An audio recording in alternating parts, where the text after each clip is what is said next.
여러분 안녕하세요. 요즘에도 코로나 상황들이 또 점점 안 좋아지고 있다는 그런 안 좋은 소식을 듣고 있습니다. 그럼에도 불구하고 하나님께서는 하나님을 사랑하는 자식들을 지키시고 보호하여 주셔서 마치 다니엘서에 나오는 다니엘과 세 친구들을 보호하시듯이 항상 하나님을 사랑하는 자를 지키시고 살피시는 것을 믿습니다. 그런 살피시는 은혜 가운데서 항상 믿음 가운데 흔들리지 않고 하나님을 바라봄으로 승리하시는 여러분들 되시기를 축복드립니다.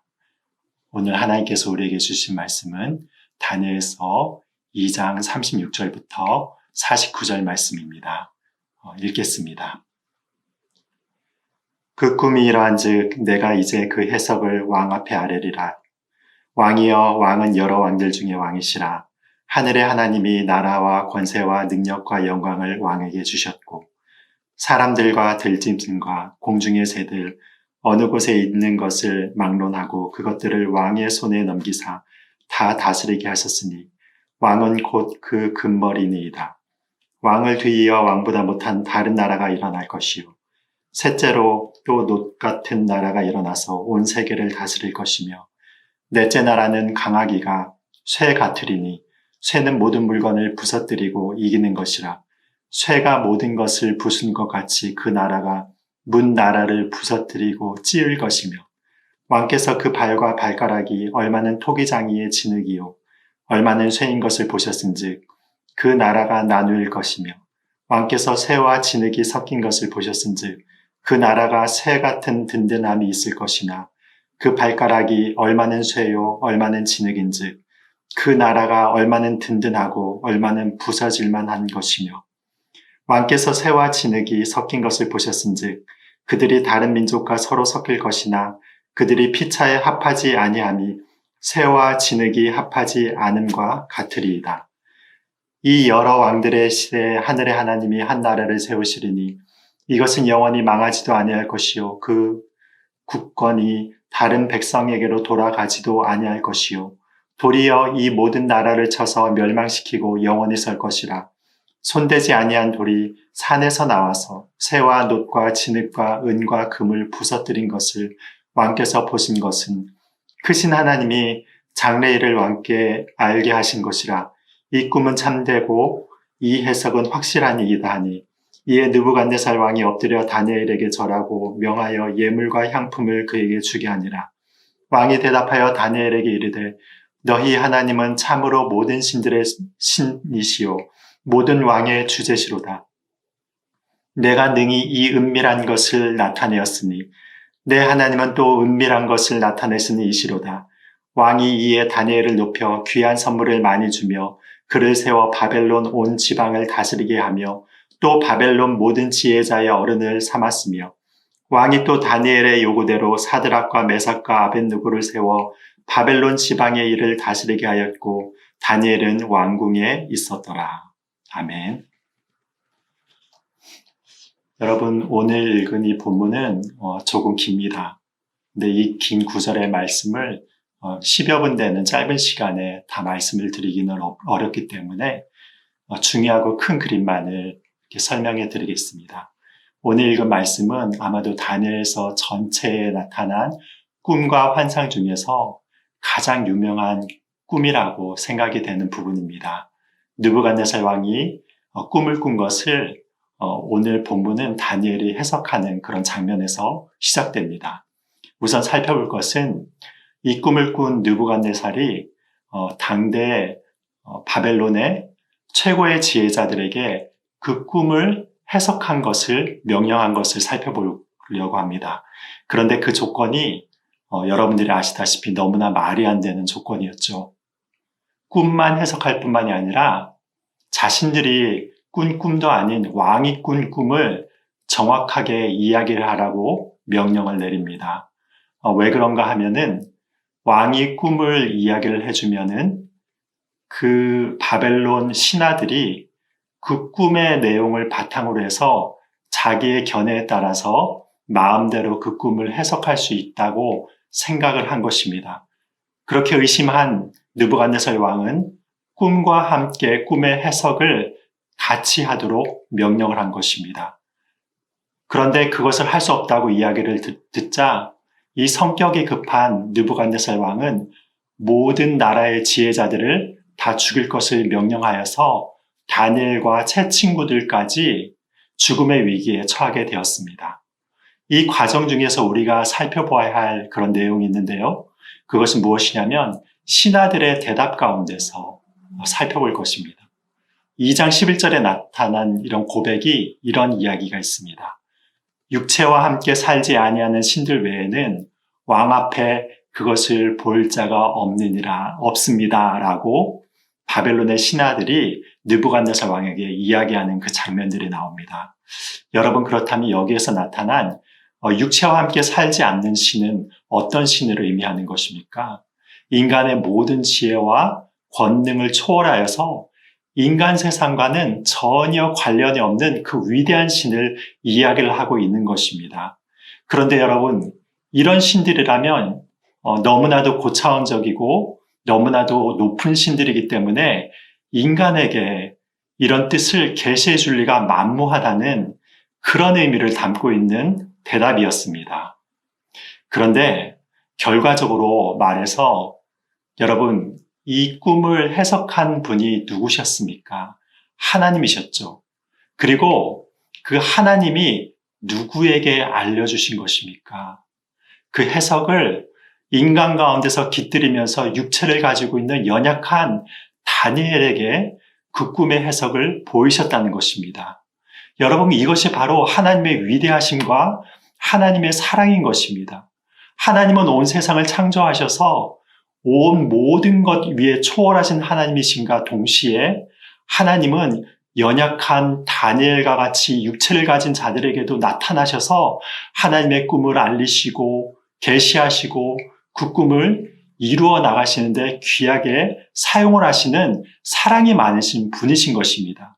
여러분, 이런 신의 존재를 바벨론의 그 사람들은 알 수가 없었고 알지도 못하였습니다. 여기에서요, 그런데 우리는 하나님의 일하심을 보게 된 것입니다. 여러분, 어떤 것입니까? 꿈을 꾼 자는 분명히 느부갓네살 왕이었습니다. 여러분, 이 느부갓네살 왕이 어떤 왕이었습니까? 그 당시에 세계를 호령하는 절대 강력한 1인자였습니다. 그래서 그 느부갓네살은 어떤 일까지 심지어 하였습니까? 하나님의 백성인 유다 땅까지 쳐들어와서 그 유다 왕과 그리고 유다의 모든 것을 멸망시키고 심지어 하나님의 성전까지 허물어뜨린 당대 최고의 권력가였습니다. 그가 꿈을 꾸었습니다. 그런데 여러분, 그 꿈의 해석은 누구에게 달려있는 것이었습니까? 하나님에게 달려있었고, 그리고 그 꿈을 누구에게 정확하게 해석하도록 한 것입니까? 하나님을 사랑하는 백성인 다니엘을 통하여서 그 꿈을 해석하게 하신 것입니다. 여러분, 이것이 바로 하나님이 일하시는 방식입니다.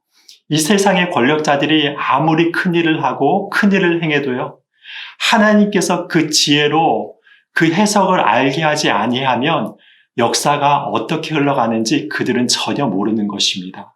그러나 하나님께서는 역사의 비밀을 누구에게 알리시는 것입니까? 하나님을 사랑하고 존중하고 그의 계명을 따르는 신실한 다니엘과 같은 그런 하나님의 사람을 통하여서 하나님의 지혜를 알리시는 것입니다. 이것이 바로 하나님의 백성의 특권입니다. 이어 다니엘은 왕이 꾼 꿈의 신상에 대해서 해석을 합니다. 여러분, 간략히 이 해석을 말하자면 신상의 정체는 인간들이 세운 거대한 제국을 의미합니다. 특히 명확히 해석한 부분은 금머리는 바로 바벨론이었다고 이야기를 합니다. 나머지 제국들에 대해서는 정확한 해석을 본문에선 주어지지 않습니다. 그래서 여러분, 이 본문을 너무도 억지로 어떤 곳은 어떤 제국이고 어떤 곳은 어떤 나라라고 이렇게 평가하면서 이야기하는 것은 조금은 위험한 이야기입니다. 그런데 여러분, 가장 중요한 부분은 무엇입니까? 34절에 나타나 있습니다. 손대지 아니한 돌이 나와서 신상의 새와 진흙에 발을 쳐서 부서뜨렸다고 이야기합니다. 그러자 35절에서는 그 무너진 신상들이 어떤 재료로 만들어졌든지 다 부서져서 여름 타작마당에 겨같이 되어서 바람이 불자 그 모든 흔적도 없이 사라져 버렸다고 이야기를 합니다. 그리고 그 우상을 친 돌은 태산을 이루어 온 세계에 가득했다고 이야기합니다. 여러분, 이것은 무엇을 의미하는 것입니까? 이 세상 제국이여 아무리 금처럼 찬란한 영광을 갖고 있다고 해도, 혹은 쇠처럼 강력한 권력과 군사력을 갖고 있다고 해도 그 굳건함은 사람의 손에 의해 다듬어지지 않은 하나님이 보낸 돌이 그 신상을 치니까 그 신상이 순식간에 겨와 같이 돼서 가루가 되어서 바람에 흩날려 버렸다는 것입니다. 나중에는 그 모든 영광과 권력이 흔적도 없이 사라지고 결과적으로는 하나님이 보낸 돌들만이 온 세상에 가득하게 되었다고 이야기를 하는 것입니다. 여러분, 이것이 바로 역사의 종착점입니다. 이 돌의 정체가 과연 누구십니까? 여러분들도 잘 아시다시피 예수님이십니다. 누가복음 20장 18절을 보시면 예수님께서 종교 지도자들과 함께 논쟁을 벌이시면서 이런 말씀을 하십니다. 이 돌 위에 떨어지는 자는 깨어지겠고, 이 돌이 사람 위에 떨어지면 그를 가루로 만들어 흩으리라고 예수님께서 말씀하여 주셨습니다. 이 말씀은 예수님 자신이 바로 하나님께서 세운 산돌이심을 말씀하고 있는 것입니다. 그리고 예수님은 하나님이 보내신 돌이신 자신을 대적하는 모든 것들을 가루로 만들어서 흩어버릴 것이라고 엄격하게 심판의 메시지를 선포하시는 것입니다. 여러분, 성경 말씀을 보시면은요, 역사가 끝으로 다가가면 다가갈수록 믿음을 지키기 어려운 시대가 된다고 나와 있습니다. 그러나 아무리 시대가 어렵게 되고 세상 권세가 크고 환난과 고통이 많이 따른다 하여도 하나님께서는 사람의 권위에 의지하지 않고 오직 하나님으로부터 직접 나신 뜨인 돌 대신 예수님을 통하여서 모든 권세들을 무너뜨리신다고 약속하신 것입니다.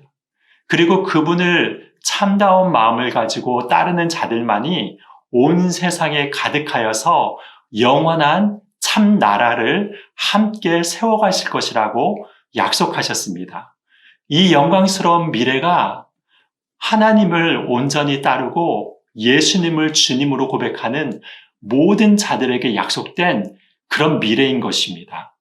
우리 모두 이 같은 하나님의 참된 약속을 바라보시면서 이 어려운 시대와 상황 가운데서도 다니엘과 세 친구와 같이 하나님께 진실한 소망을 두고 믿음으로 세상을 이겨나가는 강건한 그리스도인들이 다 되시기를 예수님의 이름으로 축복드립니다. 기도하시겠습니다.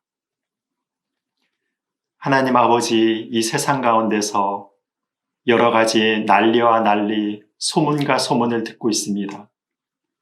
그리고 말세 지말이 다가올수록 세상이 어지러워지고 여러 가지 말세의 징후들이 보인다고 말씀하여 주셨습니다.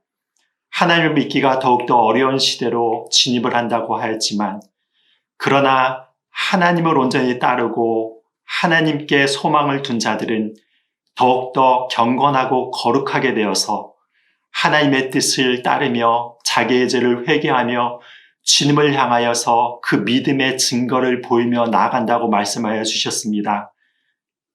이 설교를 듣는 모든 분들이 하나님의 은혜 가운데 거하는 자들이 되어서 그렇게 다니엘과 새 친구들처럼 바벨론 제국 앞에서도 자기의 믿음을 저버리지 아니하고 하나님을 향하여서 바른 믿음의 여정을 걸어나가게 하여 주시어서 하나님의 나라를 건설하는 귀한 은혜와 축복이 우리의 삶 가운데 넘칠 수 있도록 붙들어 주시고 인도하여 주시옵소서. 승리하게 하여 주시옵소서. 예수님의 이름으로 기도드립니다. 아멘.